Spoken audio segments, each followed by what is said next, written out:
Cari amici, ben ritrovati, nuova puntata di Venti del Territorio. Siamo all'interno della 29esima edizione della primavera del Conegliano Valdobbiadene nel Prosecco e siamo esattamente alla 24esima mostra di vini di OCG di Vittorio Veneto. Con noi abbiamo il piacere di avere il presidente della Proloco, Flavio Uliana. Ben ritrovato Flavio, ben ritrovato signora, una volontaria che si è accomodata qui con noi perché adesso vi presenteremo questa bellissima manifestazione. Flavio, intanto grazie di averci invitato, noi abbiamo accettato volentieri. Raccontaci un attimino intanto un po' di storia di questa manifestazione e poi come si svolgerà questa edizione.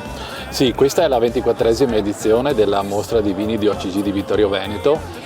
E il nostro compito principale durante tutto l'anno, in tutte le manifestazioni che facciamo, è quello di promuovere il vittoriese e nell'ambito di questa mostra ovviamente promuoviamo le vine. Noi ringraziamo sentitamente le 28 cantine che hanno partecipato a questa edizione.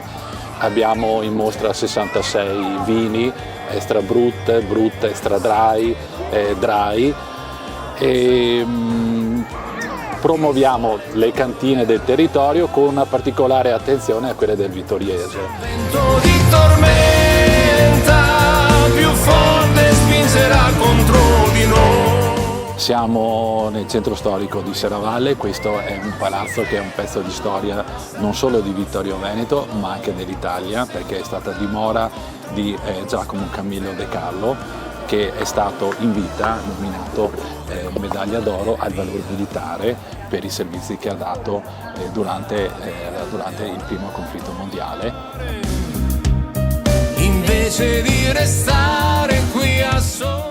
Abbiamo un gruppo, non solo un bel gruppo, ma anche un gruppo molto competente, perché al giorno d'oggi non è facile gestire un'associazione, una PS, con tutti i vincoli, con tutte le richieste che sono scaturite dopo i fatti famosi del 14 e poi i successivi, insomma, che hanno poi implicato le varie norme che riguardano la sicurezza, e poi adesso non siamo più associazione ma siamo APS e quindi abbiamo nuove responsabilità, siamo inseriti in terzo settore, insomma, quindi senz'altro diciamo che la gestione di una Proloco assomiglia molto a una gestione di un'azienda, per cui devi avere anche le capacità gestionali per poter portare avanti questa associazione, e qui di fianco a me abbiamo un'esperta di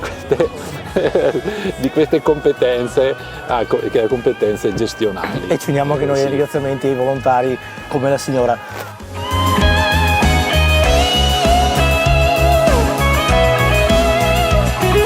Un appuntamento e un invito a tutti i telespettatori a venire fino qui al 2 giugno. Allora, possono non solo degustare uno dei 66 vini, ma possono accompagnare i vini anche con dei piatti tipici della zona e ricordo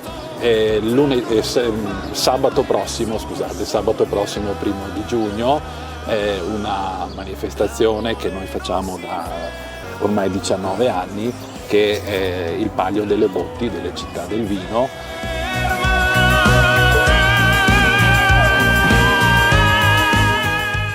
Ci uniamo quindi anche noi ai ringraziamenti a tutti i volontari fatti dal presidente della Proloco.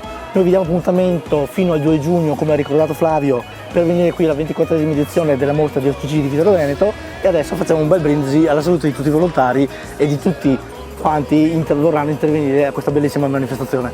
Saluto a tutti. Agli amici della Proloco.